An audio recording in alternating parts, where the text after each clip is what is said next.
Alright guys, it's Zippo here. This will be the third time I've tried to record this video. My microphone for some reason is picking up so loudly that I have to have it all the way up here where it sounds just like explosive, scattered mess. So hopefully this one will work. And if this one doesn't work, I'm not doing it again. So this is just going to be channel update, random stuff, my thoughts on some prepping stuff, couple shout outs mixed in here and there. Just a bunch of random stuff. Hope you guys enjoy. The first thing is, if you guys don't know, if I'm subscribed to you, I watch all of your videos, and I haven't been doing that lately, so if I usually comment on your videos, I'm sorry. The reason why is because, as a lot of you guys know, I'm thinking about joining the Army this summer, and it's just really overwhelming, lots of paperwork and stuff. But for the past 2 days, or 3 days now, why I haven't been around is I've been at MEPC, which active duty or prior service people know what I'm talking about. It's pretty much I'm not exactly sure what it stands for, but it's something like Military Enlistment Processing something. It's where you go to take your physical and your ASVAB and all that. Any prior service people or current service people. I took my ASVAB about a week ago, and I got a 98, so that's pretty good. Actually, it's really good. But yeah, so that's why I haven't been on lately, and I apologize for that, because I really try to, especially for my subscribers, if you've been commenting on my videos, normally I'm really good about commenting back and getting that done, but I've been gone, so sorry. On to my next topic. While I was at MEPS, there's a thing called an amnesty box. You walk in one door, and then there's an amnesty box, and then you walk through another door, and it's the security screen and the metal detectors and all that. Basically, the point of the amnesty box is if you have a knife or a multi-tool on you that maybe you forgot in the car, you didn't know you couldn't bring one. If you have anything like that, you stick it in the amnesty box, and it sucks because you don't get it back, but it keeps you from getting a felony if you walk through the next door with it. So I had a Winchester multi-tool. Wasn't too big of a deal. It was only like a $7 multi-tool, and I had to stick it in the amnesty box. So one of the things is I went to Walmart today, and one of the things I was planning on getting is a new multi-tool to replace that. But when I was up by the knives and stuff, skip back a few years, my favorite knife of all times is the Gerber Paraframe 2. I just think overall it's one of the best knives it is the best knife I've ever owned, and it's always been my favorite knife. I just haven't been in, if you're a past Boy Scout, you know what Philmont is. I went to Philmont several years ago. It's basically a 70-mile hike in the southern Rockies in New Mexico.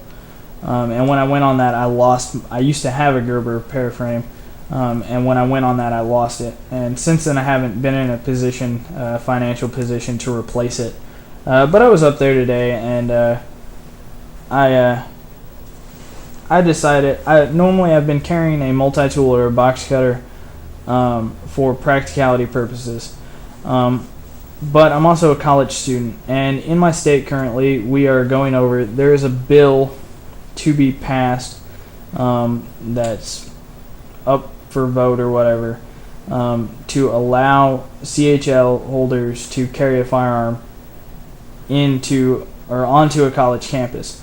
That doesn't apply to me because I'm only 19, but what would apply to me is the fact that I would be allowed to carry my firearm in my vehicle onto the college campus, which is a big deal for me because I feel like the second I step out of my house to go to school until I get back to my house, basically I have to leave my right to defend myself behind, which sucks.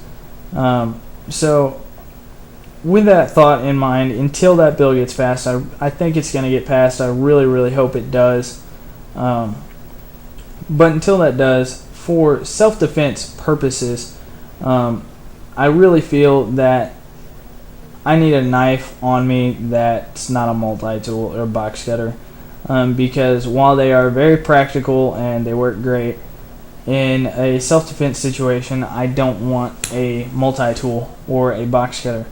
So I decided to splurge a little bit today and replace my Gerber Paraframe 2. One of the best knives. This is not a knife review, but one of the best knives I've ever had. My absolute favorite. Just an amazing knife. It's a big knife.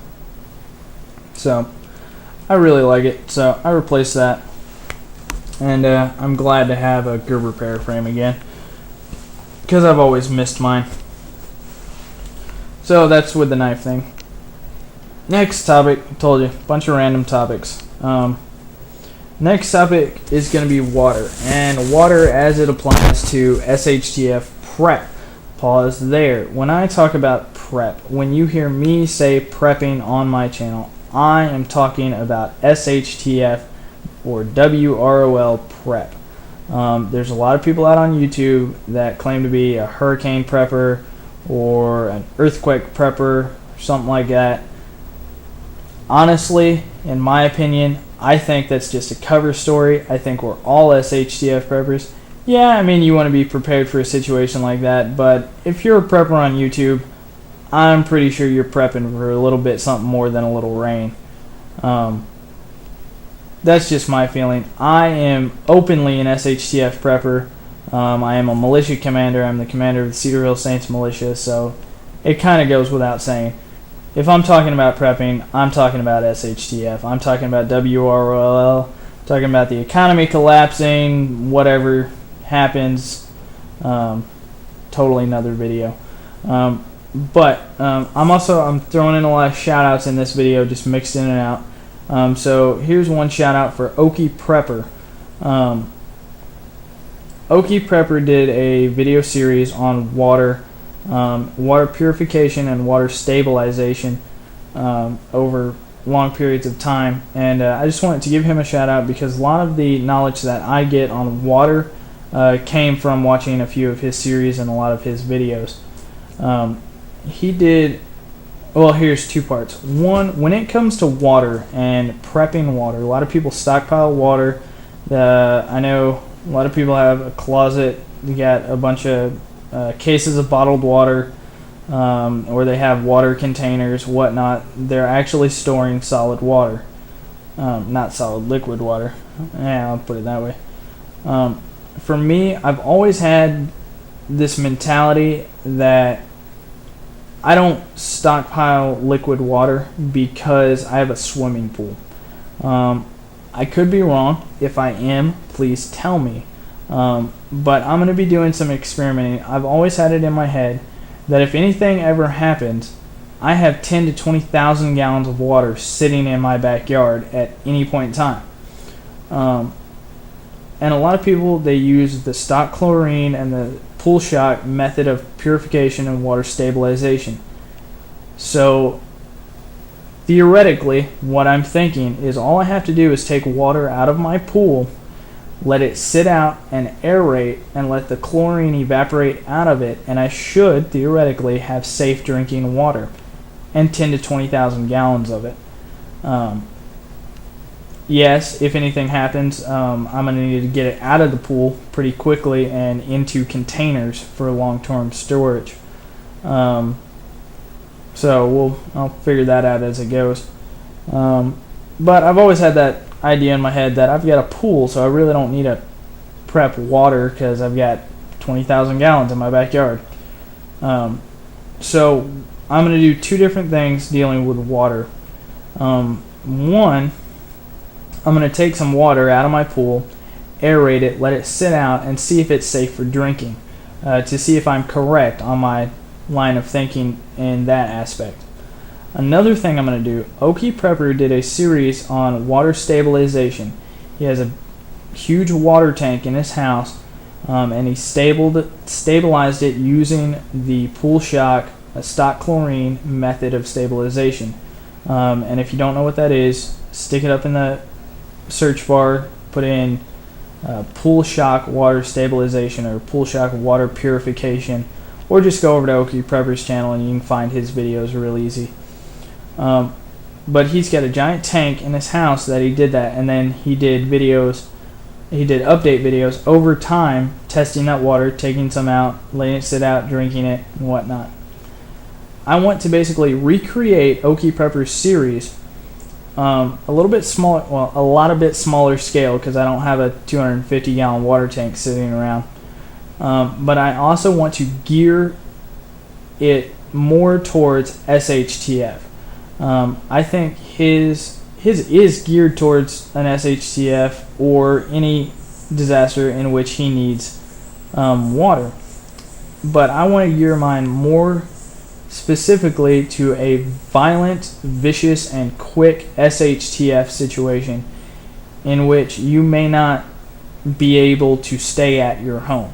I think the goal in most preppers is to stay home. That's all irrelevant. What I'm going to be doing, I went to Walmart today and I picked up this Aquatainer. It's a 7-gallon water container. And what I'm going to do with that is I'm going to fill that up and just take the garden hose, fill it up with 7 gallons of water. And then I'm going to use the stock chlorine pool shock method of stabilization to stabilize the 7 gallons of water inside of that tank. And then instead of doing it, well, in contrast to what Okie Prepper did, or what he's doing, he does it now. He has this water tank in his basement. I'm going to take this tank and I'm going to leave it outside. I'm going to leave it in full sun, in the full elements. Kind of an experiment of a worst case scenario. Will that water still be safe to drink in a year after sitting out in the sun and full elements using that stabilization method? And that's kind of my thinking on that. Yeah, that's pretty much it for the water. My next topic and shout out is going to go to Defarnicus. Me and Defarnicus talked back and forth in some comments a little bit. Well, it all started with him putting up a video. He's starting his food storage. Sorry for the camera, guys. He's starting his food storage and stockpile, and he's doing a good job. He's getting started. He's doing what he can, and that's what we all need to be doing. But one thing he said in his video is he's starting to stockpile Spam, and he's got a lot of Spam. Spam's kind of expensive. He's got like 2 cases of Spam. I wish I had 2 cases of Spam. But so he's got this Spam, and he just mentioned in his video that he hadn't ever actually tried Spam before. And I kind of jumped on him for that because in my prepping philosophy, I'm big on practicing what you prep. If you prep a certain kind of food, you need to be eating a certain kind of food. If you stockpile a certain kind of ammunition, you need to be practicing with a certain kind of ammunition. Generally along that line.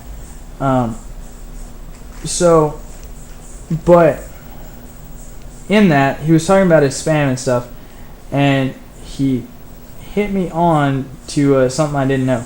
Whenever everybody thinks about Spam, they think Spam. Spam is Spam is Spam. It's all the same thing. That's what I thought. But apparently, I saw in his video, there's different kinds of Spam. So I went up to Walmart today, moved some stuff around,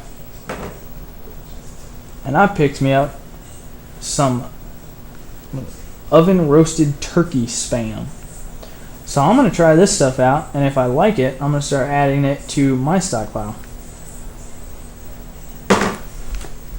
That's pretty much my spiel on Spam,